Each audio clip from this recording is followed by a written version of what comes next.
สบายดีข้าพเจ้าที่มาแนะนำวิธีการป้อนข้อมูลการเกิดอยู่ในระบบNewborn Feedback โดยใช้โปรแกรม AppSheet ซึ่งโดยนำใช้โปรแกรม AppSheet ในโทรศัพท์มือถือเนาะซึ่งพวกเราได้ติดตั้งและก็ได้มีระบบแล้วเนาะเป็นที่ป้อนข้อมูลเข้ามาที่ AppSheet นี่เนาะแล้วเราจะเห็นว่าในเมื่อเราเข้าไปเพื่อทำอิฐเนาะถ้าว่าพวกท่านเข้ามาเป็นครั้งทำอิฐนะมันจะถามหา user เนาะหรือว่าชื่อผู้ใช้นี่เนาะแล้วให้ท่านเลือกเอาชื่อของท่านเองเนาะอยู่ในระบบนี้จะมีชื่อเนาะซึ่งว่ารหัสนี่แม่นรหัสห้องหมอแขวงหรือแม่นขึ้น00ทางหน้าเนาะผู้ใดอยู่ห้องหมอแขวงแม่นอยู่เลขรหัส00ทางหน้าเนาะและอยู่วังเวียงก็สิมี05เนาะรหัส05ชื่อของรหัสเมือง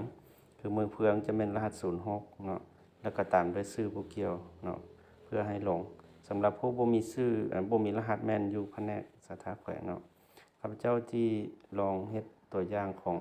ดร.คำตันเนาะอยู่ห้องหมอแขวงเนาะหลังจากเข้ามาแล้วก็เฮาก็จะป้อนข้อมูลใส่เนาะ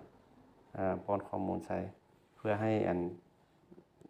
ระบบนี้ป้อนข้อมูลเข้าได้เนาะหลังจากนั้นเฮากดล็อกอิน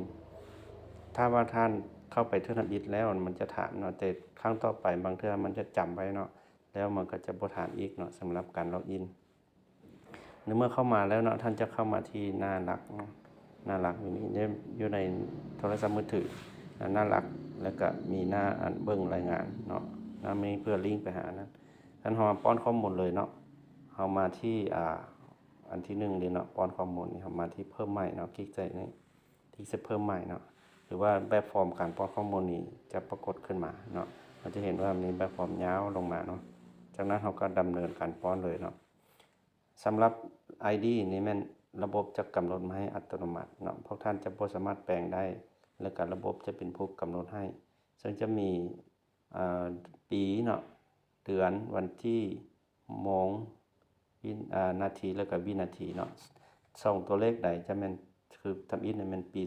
2025เดือน1เนาะวันที่10 12:33 นาที23วินาทีเนาะหมายความว่าเวลาท่านป้อนยามใดมันจะโชว์ยามนั้นเนาะแล้วก็วันที่รายงานเนาะวันที่รายงานนี้ก็เป็นมื้อที่เรารายงานให้เลยเนาะถ้าว่าเป็นมื้อนี้เนาะมันจะโชว์อัตโนมัติมื้อนี้เนาะถ้าว่าเราป้อนของมื้อใดเราก็เลือกเนาะสมมุติเราป้อนมื้อของมื้อนี้ก็ถือว่าโอเคถ้าป้อนมื้อหวานเราก็เลือกวันที่9สินะเนาะสมมุติว่าข้อมูลมื้อนี้มันรายงานมื้อหวานสิเนาะแล้วก็จากนั้นแล้วแม่น